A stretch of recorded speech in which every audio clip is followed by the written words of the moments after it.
በስመ አብ ወወልድ ወመንፈስ ቅዱስ አሐዱ አምላክ አሜን።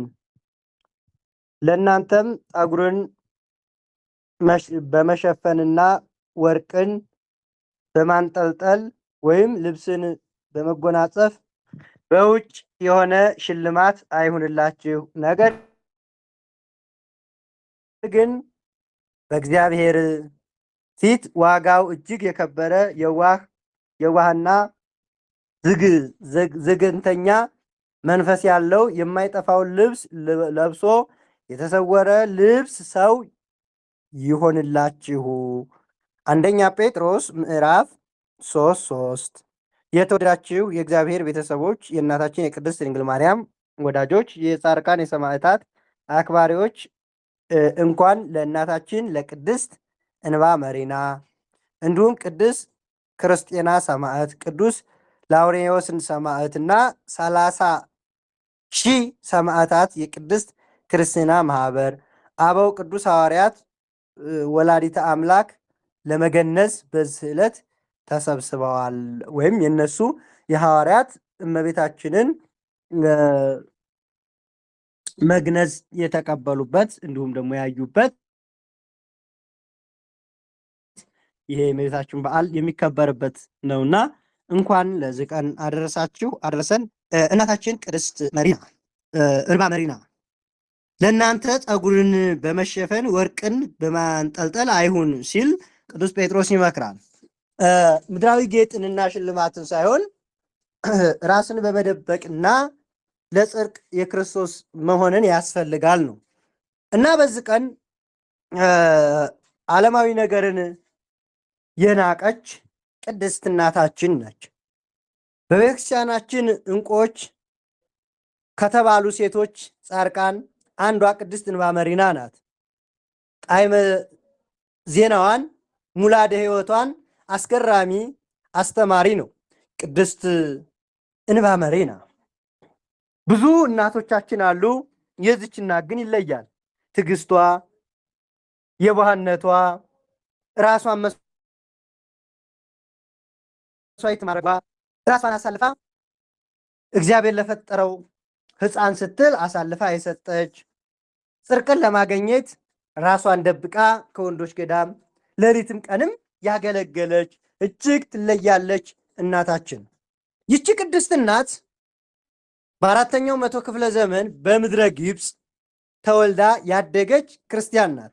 ወላጆቿ ከእርሷ በቀር ሌላ ልጅ የላቸውም።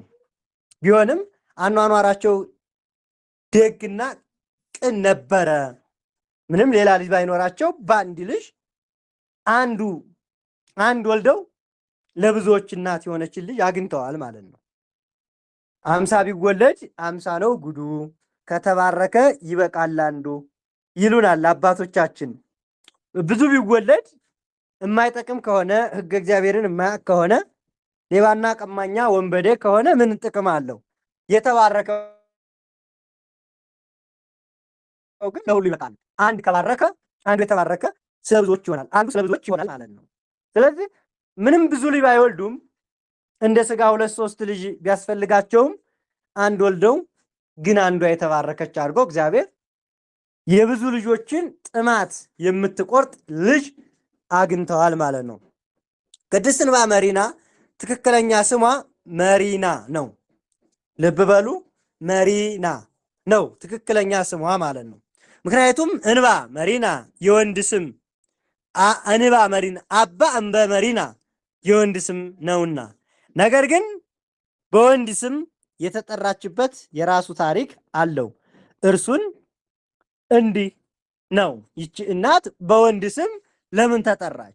የሴት ስም የነበራት ሴቱን ሳለ አባ እንባ መሪና እየተባለ በወንድ ስም ይጠራ ነበረ። እንግዲህ ወንድ አድርገው ይጠሩ ነበረ።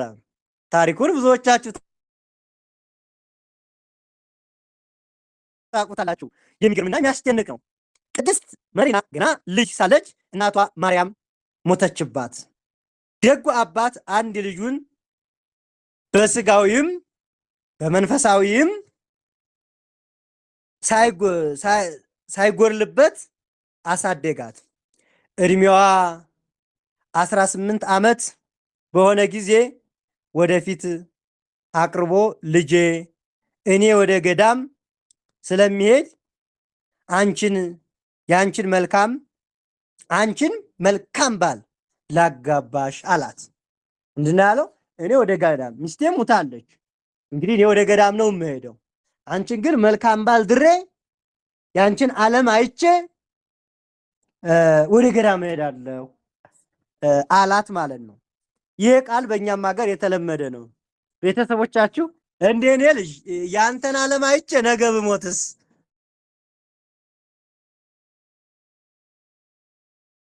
ይባላል አይደል?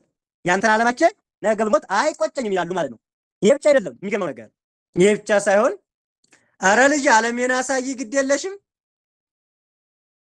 እና በኔ ሰርግ ቀን ይጨፍራሉ፣ ይደሰታሉ። ከዛ በኋላ እኔ ነኝ የምወጣው ማለት ነው። እና ይሄ የተለመደ ነው በእኛም ሀገር እና ከዛ በኋላ ብዙ ሰዎች ልጆቻቸውን ከዳሩ በኋላ ገዳም የመሄድ በጥንቱ የተለመደ ነው።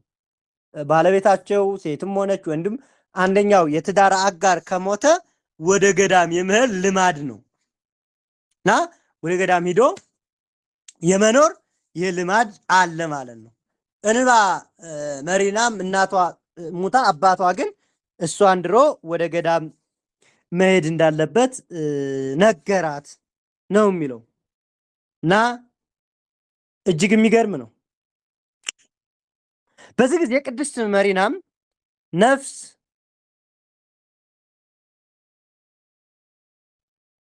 ዚአከ ታድን ነፍሰ ዚአኑ ታጠፍ፣ ያንተ ነፍስ አድነህ እንዴት የኔን ትተዋታለህ? እኔም በዓለም በኃጢአት አንተን ነፍስህን ልታድን እኔም አምናለሁ አለችው።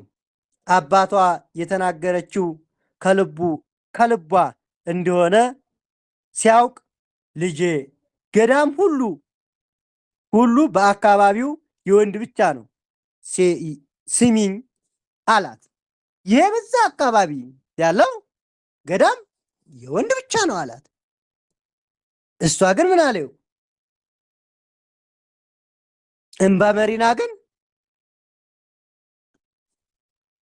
አባቷ ወደ ገዳም ሲሄድ ለህር ነው ሲላት እምቢ አንተ የገዛ ነፍስህን እያዳንክ እኔስ አለችው። እኔስ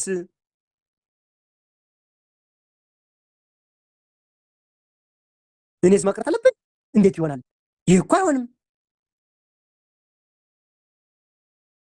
እናም አይሆንም አለችው። እንዴት ይሆናል? እኔ ይህንን እንዴት ላደርግ እችላለሁ? ነፍሰ ዚአከ ታድን ነፍሰ ዚአኑ ታጠፍ፣ ያንተን ነፍስ አድነ፣ እንዴት የኔን ትተዋታለህ? እኔም አምናለሁ አለችው። አባቷም የነገረችው ነገር ከልቧ እንደሆነ አወቀ፣ ተረዳ። ልጁም የወንድ ገዳም ነው፣ ሁሉ በዚህ አካባቢ ብቻ ነው፣ ስሚኛል፣ ወንዶች ከሴቶች ጋር አይደባለቁምና። እርሷ ግን አባቴ ግድ የለም ስሜን እንደ ወንድ ቀይራለሁ፣ አለባበሴንም እለውጣለሁ አለችው። እንደ ወንድ ለበሰች ማለት ነው። ግን እንደዛ ዘመኑ እንደ ዘመኑ አደራ የወንድ ልብስ ለበሰች ሲባል እንደ ወንድ ለበሰች ሲባል ሴቶች እቺን ተከትላቸው አዳ ሱሪ ልበሱ አሉ። እሱ አይደለም። የመለኮሳት ወንዶችም ሴቶችም ቀሚስ ነው የሚለብሱት። ቀሚስ ነው። ቀሚሱ ግን ይለያያል። የወንዶች ቀሚስ ለየት ያለ ነው። አሰፋፉም ለየት ያለ ነው። እንጦንስ ቀሚስ የእንጦንስ አለባበስ አለ። የመቃርስ አለባበስ አለ። የአባ እንጦንስና የአባ መቃርስ አስኬማ ወይም አለባበስ የመለኮሳት የወንዶች አለ። ጳውሎስ የሚባል ቀሚስ ስፍ አለ። ጳውሎስ የሚባል ፈረጅያ የሚባል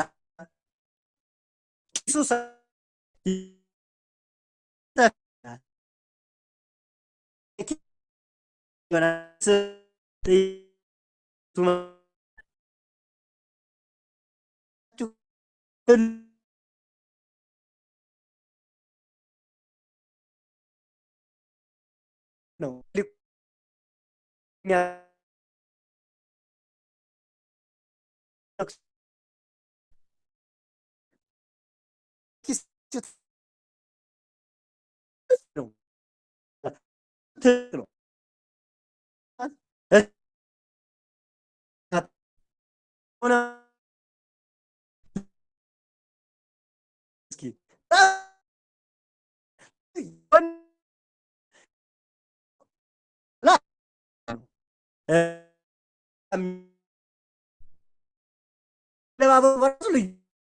እና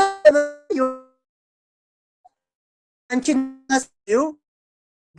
ብርትሽ ገልብጠሽ እንደገና ደግሞ ይሄ ሰውነትሽ ላይ የተጣበቀ ታይት ነው ትሚቲ ነው ምንድን ነው የምትሉት እሱን ለጥፈሽ እንደገና ደግሞ ይሄ ምንድን ነው ኧረ አናንሳው እሱ አይደለም እሱማ ሴሊ በወንድ ልጅ አታጊጥ በወንድ ልብስ አታጊጥ ተብሏል 4 ነጥብ በኦሪትም በአዲስም ሴት የወንድ ልብስ መልበስ የለባትም አለቀ ይሄ ነውር ነው ወንድም የሴት አይልበስ አለቀ ምን እንደሲ ወንድም በወንድነቱ ይኖር የመለኩሴ ልብስ ግን ራሱን የቻለ ነው የወንዶች አባቶችን አለባበስ ለበሰች ነው እንባ መሪና እንጂ የወንድ ሱሪ ከነጃኬቱ ባርኔጣ ከነቀበቶ ለብሳ እንዳሁኑ ቀበቶ መላችሁ ሴቶች ኧረ መቀነን ነው ተው በመድኃኒዓለም ተው ግን አይታችሁታል የሴት ቀበቶ መጥቷል እንዴው እኮ ግርም እኮ ነው እንዴው እኮ እናንተ ወይ ጊዜ እና እንደዛ አይነት አይደለም የዚች የእናታችን አለባበስ እንደዛ አይደለም እና የወንድ ሲባል የአበው አለባበስ ለበሰች ነው እንደዛ አይነት አለባበስ ለበሰች ከዛ አባቷ ልጁን ሀብት ንብረቶቹን ሸጠው ለነዳያን አካፈሉ አባቷ ራሱ የሚገርም ነው በፍጹም ልባቸውም መነኑ በደረሱበትም ገዳም ቅድስት መሪና በወንድ ስም እንባ መሪና በሚል ገባች ቀጣዩ ስራዋ እንደ ወንድ እኩል መስገድ መጾምና መጸለይ ነበረ ነው የሚለው ያው ልጅ ናት ያው ተሸፋፍኖ እንደ ወንድ ነው የሚኖረው ብዙ አያለጥ መለኩሴ እንደዛ ሆና ልክ እንደ ወንድ ትሸከማለች እንደ ወንድ ታጭዳለች እንደ ወንድ ትሰግዳለች እንደ ወንድ ትጸልያለች እንደ ወንድ ቀጥ ብላ ታመሰግናለች ይገርማል ይቺ ቅድስት ልናደንቃት ግድ ይለናል ማንም በእሷ አይፈተንም አይወርቅምና እርሷ ግን ወጣቱና አንድም ሴት በሌለበት ገዳም ጸንቶ መቆየት በራሱ ልዩ ነው መላካዊ ኃይልም ይጠይቃል ማለት ነው እጅግ ከባድ ነው ያንን መቋቋም ማለት ነው ተጋርሏ በጣም ስለበዛ ወንዶች መለኮሳት ያደንቋት ነበር ሲጾም ሌሊትና ቀንም ድምጿ ቀጭን ስላልሆነ አልተጠራጠሩም ወንድ አይነት ድምጽ ነበራት አልተጠራጠሩም ምክንያቱም ጃንደረባ ናት ብለው አስበዋልና ጃንደረባ ማለት ወንድና ሴታ አይነት አለ አይደለ እንደዛ ነው ብለው ወንዱን እንደ ሴት አይነት ነው ብለው አስበዋልና አንዳንድ ጺም የሌላቸው አሉ አይደል ምንም ጺም የሌላቸው ወንዶች አሉ ልሙት እንደዛ ነው ያሰቡት እንጂ እውነትና ብሎ ማንም ያሰበ የለም ማንም ያስተዋለም የለምና በጣም የሚገርም እኮ ነው እናንተ እና ከጥቂት ዓመታት በኋላ ግን አባቷ ታሞ ከማረፉ በፊት አበምኔቱ ጠርቶ ወደ ከተማ ልጄን እንዳትልክብኝ አደራ ብሎት ነበር አባትም አልተናገረም ሲና ብሎ ምንም አላለም ከገዳሙ ያባረሯታል ዓለም ውስጥ ገብታ ደግሞ ኃጢአት ነው የሚሆነው ስለዚህ አባቷ ለአበምኔቱ ለገዳሙ አስተዳዳሪ አደራህን ልጄን ወደ ከተማ እንዳትልክ በምንም እንዳትልክ አደራ ብሎ ኑዛዜ ተናዞ አረፈ አባቷም በመልካም ምልኩስና በመልካም የጽድቅ ስራ የእናታችን የእንባ መሪና አባት አረፈ ነው የሚለን። ይገርማል። አደራ ብሎ ሞተ። ከዛ በኋላ ያም ሆኖ አንዳንድ መለኮሳት ቅሬታ በማሳየታቸው ወደ ከተማ ተላከች። ቅሬታው ምንድን ነው? ከተማ እየሄዱ ምግባቸውን ከአንድ ባለጸጋ ያመጣሉ እና ወደዛ ሲሄዱ እንዴ እሱማ ሄደው እንዴት ነው እኛ እየለፋን እንዴ አንድ ቀን እንኳን ለምን አይላክም የሚላክ እንጂ ተባለ ማለት ነው። አያችሁ፣ ለምን ሁሉም ይሄዳሉ፣ እሷ ብቻ ስቀር እንዴ እሱስ አይላክም እንዴ ተሸክሞ ሁሉ አይመጣም አይነት መሄድ አለበት ተባለ ማለት ነው። ትልቁ ጥፋት የጠፋው ዝጋ ነው። ትልቁ ስህተትም ያጠፉት ዝጋ ነው እና መለኮሳቶቹ ወደ ከተማ ላኳት። ችግሩ ተልኮ ባደረበት ወይም በዛ በሄዱበት ቤት አንድ ጎረምሳ ገብቶ ያሳደረውን ያሳዳሪውን ወይም የባለጸጋውን ልጅ ክብር አሳነሳት፣ ከክብሯ አሳነሳት። ይህ ማለት ምን ማለት ነው? ደፈራት ነው። አንድ የጦር መኮንን የሆነ ጎልማሳ እንዲሁም ደግሞ የመጋቢውን በገዳሙ እህል ይጭናል፣ ገዳሙን የሚረዳው መጋቢ ወይም የእሱ ልጅ ሴት ልጅ ነበረኝ። ከሰገነት ሰገነት ስትወጣ ስገባ ጠብ አረገና ምን አረጋት? በዝሙት ወደቁ እና በዛም ሰዓት ነበረ ወደ ከተማው እንባ መሪና እህል ለመሸከም መለኮሳቱ ጋር የወጣችው ማለት ነው። አትል ነበር አባቷ፣ ግን ያው ስህተት ስለተፈጠረ ወደዛ ሄደች። አላወቁምና ወንድ ነው የመሰለቻቸው ላኳት ማለት ነው። ይገርማል እኮ እናንተ። ሄደ እናም ክብሯን አሳንሷት ያጎልማሳ ሳለ ሄደ። ሲወጣም ድንግልናሽን ያጠፋ ማን ነው ብለው ካሉሽ ያወጣት መለኩሴ አባ እንባ መሪና ነው በይ አላት ነው የሚለው። አሁን የስህተታቸው ስህተት ምክንያቱም የራሱን ክብር ሲጠብቅ፣ ልብ በሉ፣ የራሱን ክብር ሲጠብቅ ሲጠነቀቅ፣ በጣም ነው የምወድሽ፣ ግዳጅን ፈጽሜ ስመጣ አገባሻለሁ፣ ይህን እሰጥሻለሁኝ፣ ግን አሁን ማን ነው ምናምን ካሉሽ ግን ያ ከገዳም የመጣው አባ መሪና የሚባለው መለኩሴ እዚህ ባደሩ ጊዜ መለኮሳቶቹ የዛን ጊዜ ነው ያቀዩ መለኩሴ እሱ ላይ ደፋይ በይ አይገሰው ተምኮኮ እናንተ አያችሁ። ሰይጣን ግን የሰይጣን ስራ እንግዲህ ክፋቱ ጥግ የለውም እኮ የሰይጣን እናንተ። እና ያምናላት አደራ እንደዛ ብለሽ ተናገሪ ብሎ ተነስቶ ሄደ። ከ3 ወር በኋላ የዛች ዘማ ሴት ጽንስ በታወቀ ጊዜ ለአባቷ ከማን ነው ይህንን ያደረግሽው? ምክንያቱም እንዲህ ዝም ብሎ ቤተሰብ ሳይድር ቤተክርስቲያን ሳድር በዛን ዘመን መጋባት ከባድ ነው፣ በድንጋይም ያስወግራል። ድንግልናዋን አሰጥም። አሁን ግን እህቶቻችን አናንሳው አይደል? ይሄ ነገር እንዴት ነው? አናንሳው፣ እንለፈው። ቤተሰብ የለ ምን የለ፣ ግማሹ ሃይስኩል፣ ግማሹ እንትን፣ ግማሹ እዛ፣ ግማሹ አናንሳው። ወደ ጥንት ነገር እንመለስ እንጂ ከባድ ነው። በዚህ ዘመን ያለው ከባድ ነው። እንደው በዚህ ዘመን ከነ ክብሯ የምትገኝ ሴት ትገኝ ይሆን? እንደው ለካህን ሚስት ለዲያቆን ሚስት እናገኝ ይሆን? ትገኝ ይሆን? እንደው እህቶቻችን እንደው ትገኝ ይሆን? እንደው እናንተ እንኳን ያንን ባትበቁ እንደው ወደፊት ለምወልዷቸው ልጆች እንደው ቤተክርስቲያን አስባችሁ እንደው ታረጉ ይሆን? ከባድ ወደዛ ከገባ ሌላ ዓለም ውስጥ ስለሚያስገባል ብመለስ ነው የሚሻለው ማለት ነው። እና ያ ጽንስ ታወቀ። ማን ነው እንዲህ ያደረገው? ማን ነው የደፈረኝ አለ ያ መጋቢ።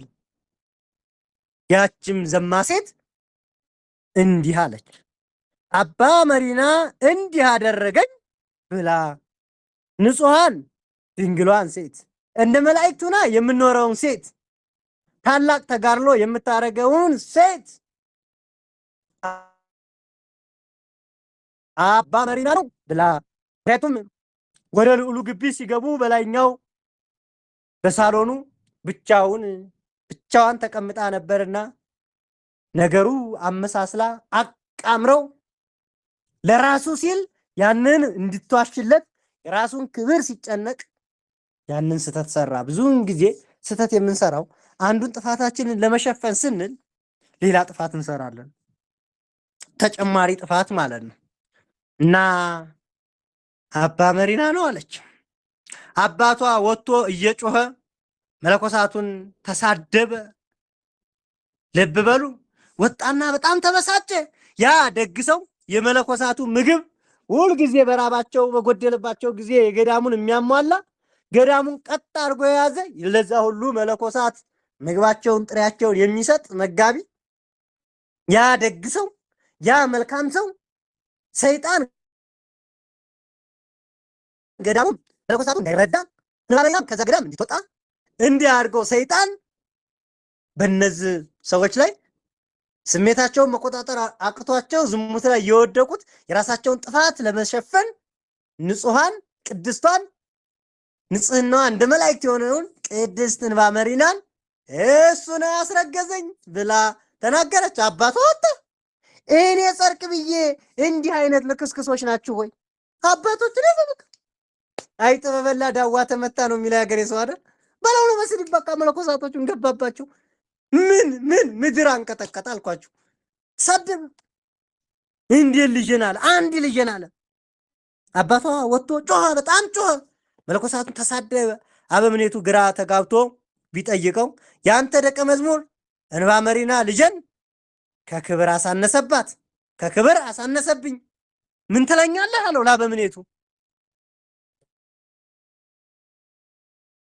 አበምኔቱም እውነት መስሎታልና ቅድስቲቱን ጠርቶ ቁጣና እርግማንን አወረደባት።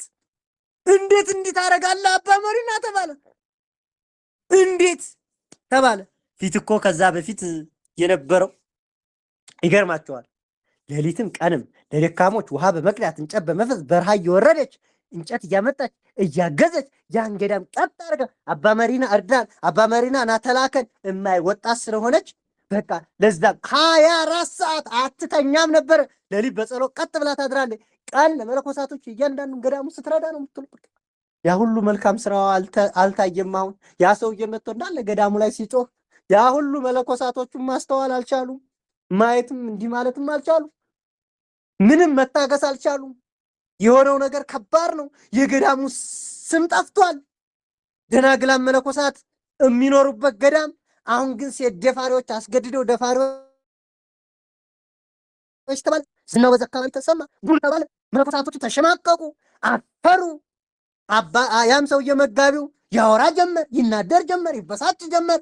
እንዴት የእናንተ ደቀ መዛሙርት እንዴት እጸርቅ ብዬ ባዘል ተንጠልጥላ ቀረች እንዴት ተባለው። እኔ ጸርቃለሁ ብዬ እያመጣሁ ገዳሙን እየረዳሁ እየመገብኩኝ ማለት ጀመረ። መለኮሳቶቹ አልቻሉም። ስለዚህ አበምኔቱ ግን ምን አደረገ? ረገማት። እንዴት እንዲታረጋለሻል? ግራ ተጋባና እውነት መስሎት ቅድስት ሲቱን ጠርቶ ቁጣ እርግማን አወረደባት። በዛም ሰዓት ተንበርክካ አንድ ነገር ወሰነች። ሴት ነኝ ብሎ መናገርስ ቀላል ነው፣ ግን ደግ ናትና እያዘነች አመፀኛ ሰዎች ኃጢአት ልትሸከም የነዛን ሰዎች ኃጢአት ልትሸከም ወሰነች። ይገርማል፣ በጣም ይገርማል። እኔ እኮ ሴት ነኝ ማለት ቀላል ነው፣ ግን የነዛን ሰዎች ኃጢአት ተረድታለችና እነዛን ሰዎች ማዳን ፈለገች።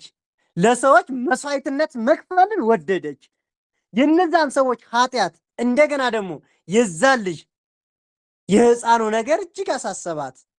ኧረ እኔ እኮ ሴት ነኝ ማለት ትችላለች፣ ግን ያን ሁሉ እርግማን ያን ሁሉ ጥላቻ እንዲሁም የነዛን ሰዎች ኃጢአት መሸከም ወደደች። ማን ነው ያንዱን ኃጢአት የሚሸከመው? ማን ነው ለአንዱ መስዋዕትነት የሚከፍል? ማን ነው ለሌላው ቤዛ የሚሆን? እስኪ ንገሩኝ። ኧረ እኔስ ነው የምትሉት እኔና እናንተ ብንሆን። ኧረ እንዴ ታው እንጂ ደግሞ ከመቼ ወዲህ እኔ አባቴ እንዲህ ብሎ አምጥቶኝ እዛ አልቀመጥም ስለው እንደዚህ በዚህ እየኖርኩ ነው እንጂ ኧረ እኔም እንዲህ ነው የምንለው እኛ ብንሆን። እንደዛ ስትሰደቡ እንደዛ ገዳሙ እንትን ሲል ነበር የምንለው እኛ ብንሆን። እንደዛ ነው አይደል? እሷ ግን የነዛን ሰዎች ኃጢአት ለመሸከም ወሰነች፣ ተቀበለች። የሚገርም ነው። ይገርማል። የነዛን ኃጢአት ልትሸከም ልትሸፍንላቸው ወሰነች። ቀና ብላ ማረኝ ማረኝ፣ ወጣትነት ቢያሳስተኝ ነው አለቻቸው። ተቆጥተው ዕለቱኑ እየገረፉ ከገዳሙ አስወጧት። ከባድ ቀኖናም ጫኑባት፣ ወይም ለብቻዋ የቀኖና ስግደት የጾም ወሰኑባት። ከ6 ወር በኋላ የእርሷ ልጅ ነው የተባለው ሕፃን አምጥተው ሰጡት። ጡት የላት ድንግል ናት። እንዴት ታሳድገው? ወዲያው እንደተወለደ ያን ጨቅላ ሕፃን ያ የተረገመ እንኳን አይደለም ሰይጣን ነው። ያ ሰውዬ እየሮጠ አምጥቶ ያውላችሁ ልጃችሁ ብሎ ገዳም እንግዲህ ገዳም ውስጥ ወለደ ማለት ከባድ ነው እኮ እናንተ፣ እጅግ ከባድ ነው። አምጥተው ወረወሩት። ያውላችኋል። ያን ሕፃን አመጡት። ይህም ያም ግን ከባድ ፈተና ሆነባት። እንዳታጠባው አካሏ በስግደት ደርቋል። ድንግል ነች። በዛ ላይም ድንግል የሆነች ሴት ወተት የላትም። ነገር ግን በእግዚአብሔር ቸርነት የበጋውን ሐሩር የክረምቱን ቁር ራሷን ታግሳ ለሕፃኑ ከረኞች ወተት እየለመነች እየመገበች 3 ዓመት አለፈ። 3 ዓመት በገዳሙ ጫፍ ላይ በውጭ በኩል ሆና ዋሻ ውስጥ እቤት መሰላችሁ እንዴ? ዋሻ ውስጥ ከረኞች ከፍየል ከበግ ከከብት ወተት እየለመነች ልጄን ራበብኝ እያለች እየለመነች እያመጣች ያንን ወተት እያጠጣች እንደገና አንዳንድ ለነፍስ ያለ ምግብ ሲሰጣት ለልጇ ስታበላ እሷ ጦም እያደረች ቀን ፀሐዩ ሲያቃጥላት ይውላል በረሃው። ያው እንደምታውቁ ነው የአረቡ የግብፅ ምናምን በረሃውን ታውቁታላችሁ። ከባድ ነው። ሌሊት ውርጩ ብርዱ እያንገበገባት ልብስ የላት፣ የሚገዛላት የለ፣ ለልጇ የሚሰጥላት የለ። እንዳሁና 3 ዓመት በስቃይ ያን ሕፃን እንዴት የእግዚአብሔርን ሕፃን እጥለዋለሁ እነሱ ቢጥሉ ብላ ከሰውነት ተርታ ስጋዋ እስከሚያልቅ ድረስ እጅግ ዋጋ ከፈለች። ይገርማል እናንተ። ሰው ተናግሮም እኮ ኧረ አይደለም ብላ ይባላል። እሷ ግን በጸጋ ሰይጣን ያመጣውን ፈተና በጸጋ ተቀበለች። ሰይጣን የሸረበውን የገመደውን ያጠመደውን ወጥመድ በዛ ላይ ያስገብቷታልና እርሷ ግን በድል ለመወጣት ትሰግዳለች፣ ትጾማለች፣ ትጸለያለች። በድል እንዲወጣ ልጁም እንዲያድግ። የዚህ ጊዜ እሷ ግን ይህን ሁሉ መስዋዕትነት ያለማቋረጥ 3 ዓመት ኖረች ነው የሚለው። ይገርማል። ከባድ ነው፣ እጅግ ከባድ ነው እናንተ።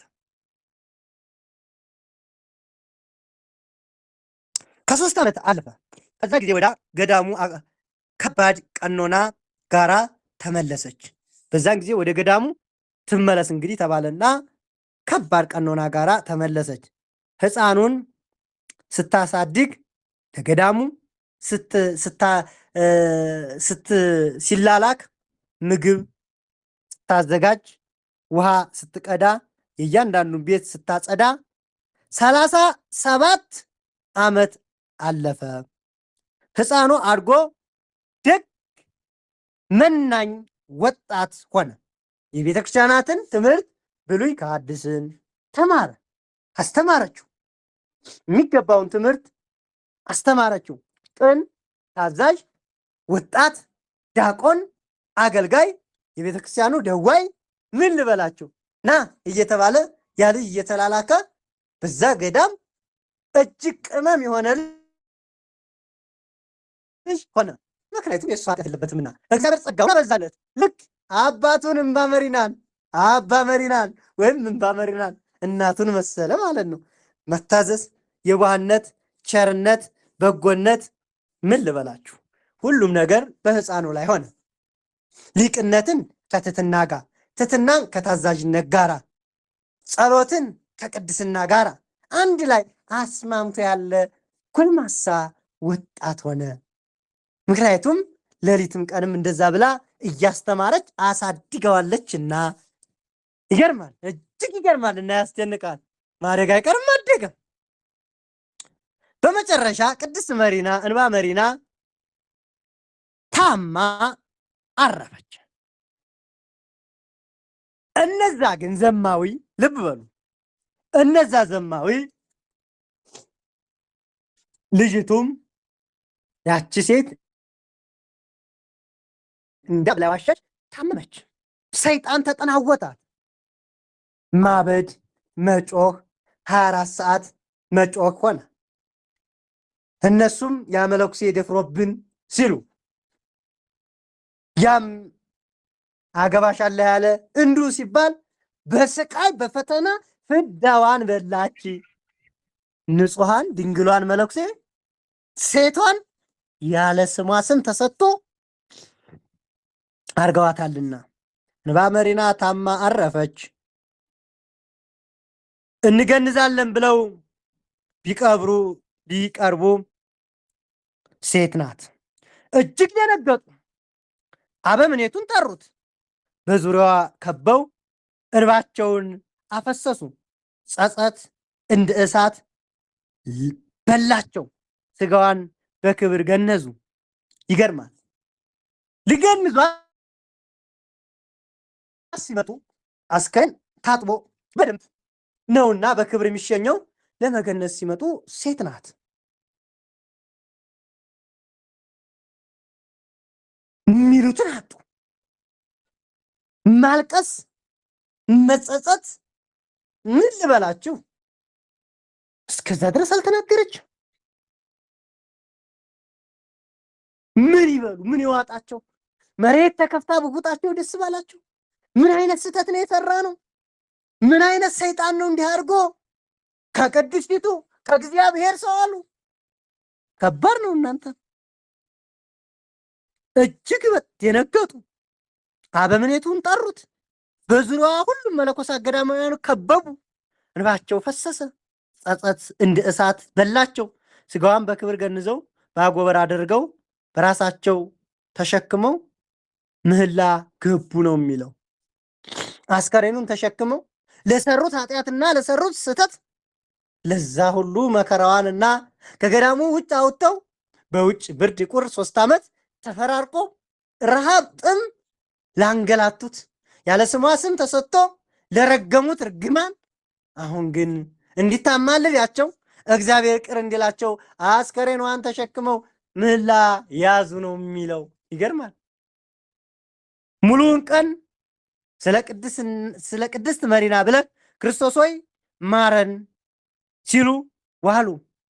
ድንገት ግን ከተባረከ ስጋዋ ይቅር ይበለን የሚል ድምፅ ሰምተው ደስ አላቸው። ደስ አላቸው። ያ መጋቢ ሰማ።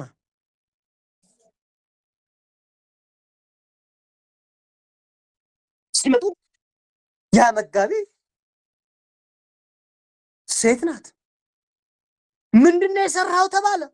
እኔ ነገሩኝ ነው እንጂ አለ ያ ሰውዬም ማልቀስ። እነዛም ኃጢአት የሰሩ ሁለቱም መጡ። በምህላ በጸሎት ይቅር ብያችኋለሁ ብላ እኛ ልጃችንና እንሂድ አሉት። ለመሆኑ አውቃችኋለሁን? እኔ የአባቴን የአባ መሪናንን ፈለግ ተከትዬ ነው የምኖረው ብሎ የገዳሙ ቄስ ሆነ። የገዳሙ ቄስ ሆኖ ከዛም አበምኔት እስከመሆን የቅድስት መሪና ያሳደገችው ልጅ እንደ እናቱ የቅድስናን ጸጋ ተጎናጸፈ። እነዛ ሰዎች ግን በንስሐ በለቅሶ ያን ሁሉ አደረጉ እና በምህላው አቤቱ ጌታ ሆይ ማረን እያሉ በምህላ ቀኑ ሙሉ አሉ። በመጨረሻ እግዚአብሔር ሁላችንን ይቅር ይበለን የሚል ከአስከሬኗ ድምፅ ሰሙ። የብርሃን ምሰሶ ከሰማይ ተተከለ። ሰውነቷ ያበራ ነበረ። ሰውነቷ ከፀሐይ 7 እጅ ያበራም ነበረ። ከሰውነቷ ላይ ብርሃን ይፈልቅ ነበረ። በዛው በገዳሙ እነሆ ሥጋዋን አሳረፏት። እግዚአብሔርም ሁላቸውን ንስሐቸውን ተቀበላቸው። የትዕግስት ውጤት፣ የጸሎት ውጤት፣ የትሕትና ውጤት እናታችን ቅድስት እንባ መሪና። እነዛ ዝሙተኞች ከእርሷ ይቅርታን ካገኙ ቀን እስካገኙበት ቀን ድረስ አብደው ኑረዋል። እብድ ሁነው ያን ያህል ዘመን ኑረው ግን ክርስትና ደግሞ ክፉን በክፉ ፈንታ የምንመልስበት ሳይሆን ይቅርታ ስለሆነ እናታችን ይቅርታ አድርጋላቸዋለች እና ሁሉንም ወደ መንግስተ ሰማይ በእንዲህ አይነት ፍቅሯ አማልዳ ከክርስቶስ ለክርስቶስ መንጋ ከክርስቲያኖች ህብረት እንዲጨመሩ አድርጋለች። ሰይጣን ክፉ ነውና ሰይጣን በክፋቱ ይህን ሁሉ ፈተና ቢፈትናትም አንድ የቆርጣ በደገኛ አባቷና በእናቷ የተማረችው ትምህርት የክርስትና የትዕግስት ሁሉን ቻይነት ያን ሁሉ አስተናግዳ ለቅድስና የበቃችው እንባ መሪና ነች። በረከቷ ይደርብን፣ ምልጃዋ ይደርብን። በእውነት ሴት ሆና ሳለ ወንድ ሆና የወንድን ሁሉ ማንኛውንም ያን ሁሉ ተጋድሎ በዛ በረሃ በድል የተወጣች ይቺ ቅድስት እናት ምንኛ ድንቅ ናት። ታሪኳ እጅግም በጣም የሚገርም ነውና እንዲሁም በግብፅ ኮፕቲክ ኦርቶዶክስ ቤተክርስቲያን የተሰራ የሆነ ዶክሜንታዊ ፊልም አለና እዩት። እዛ ላይ እያለቀሳችሁ ነው የምታዩትና በጣም ሰርተውታል። ታሪኩ ዋናውን ታሪኩን ከዚህ ከታሪኩ ላይ ተነስተው ነው የሰሩትና ያንን ብታዩት የበለጠ የዚች እናት ይገባችኋልና ቅድስት እንባ መሪና ብላችሁ ብትጽፉት ይመጣላችኋል። ወይም እዚህ ጋር አምጥታችሁ ልቀቁላቸው እህቶቻችን፣ አውርዱትና አምጡትና ያንን በኋላ እስከ መጨረሻው ሙሉውን እንዲታዩት ማለት ነውና በጣም ትማሩበታላችሁ። ወደፊት ምን ማድረግ እንዳለብን ብዙ ነገር ያስተምራልና እዩት፣ በደንብ ተጠቀሙበታላችሁ። እኔ ያንን ሳይ በተለይ ከግማሽ በኋላ እና መጨረሻ አካባቢ 2-3 ጊዜ አቋርጬ ነው ያየሁት። እንባዬን መቆጣጠር አቅቶኝ ማለት ነውና በጣም መጨረሻ ላይ በቃ እንባዬ አልቻልኩም፣ በቃ አልቻልኩም፣ አቆመዋለሁ። ደግሞ እንደገና ደግሞ መጨረሻ ስላለብኝ እጨርሳለሁ ብዬ ስገባ አሁንም እና በጣም እንደዚህ ተፈትኜ በጣም ተቸግሬ ያየሁት ፊልም ቢኖር የእንባ መሪናን ነውና እዩት፣ ይጠቅማችኋል ለንስሐ እንዲሁም ደግሞ ለቅድስና፣ ለእውቀት፣ ለብዙ ነገሮች ይረዳችኋልና እስከ መጨረሻው ያላያችሁ ሰው እስኪ ያላየው ማን ነው? ያላየ ሰው ማን ነው? ጻፉ ከታይ። ስለዚህ ያላየ ሰው እንዲታዩት ይሄን እንደው ሪኮመንድ አደርጋችኋለሁኝ። በዓሏ ነውና ዛሬ እዩት፣ ትማሩበታላችሁ። ያላያችሁ ሰው ያያችሁ ደግሞ ደግማችሁ እዩት ማለት ነውና የዚህች እናት ታሪክ እጅግ የሚገርም አባ መሪና ተብላ እንባ መሪና የነበረችው አባ መሪና ተብላ በወንድ ስም እየተጠራች በተጋድሎ የነበረች የ14ኛው መቶ ክፍለ ዘመን ታላቋ ቅድስት ብፅዕት ቅድስት እናታችን በዓሏ ነውና ረድኤት በረከቷን ምልጃ ጸሎቷን ከሁላችን ጋር ይሁን። ያስተማረንና የመከረን በቃሉም ያጽናናን አምላከ ቅዱሳን የተመሰገነ ይሁን። ከቅዱሳን ረድኤት በረከትን ያካፍለን። ጾማችንን በሰላም እንድናጠናቀቅ ስለረዳን አምላካችን እግዚአብሔር አምላክ የተመሰገነ ይሁን። ጾሙን ጾመ ስርየት፣ ጾመ ድኅነት፣ ጾመ በረከት አድርጎ ይቀበለን። ከእናታችን ከቅድስት ድንግል ማርያም ከትንሣኤዋ ረድኤት በረከትን ያካፍለን። እናታችን ኪዳነ ምሕረት ወለዘ ገብረ ተስካረኪ ወለዘ ጽዋ ስመኪ ብሎ ባለው አምላካዊ ቃል መሰረት እናታችን ቅድስት ኪዳነ ምሕረት ምልጃ ጸሎቷ ከሁላችን ጋር ይሁን። መልካም በዓል፣ መልካም የእመቤታችን የትንሣኤ በዓል ይሁንላችሁ።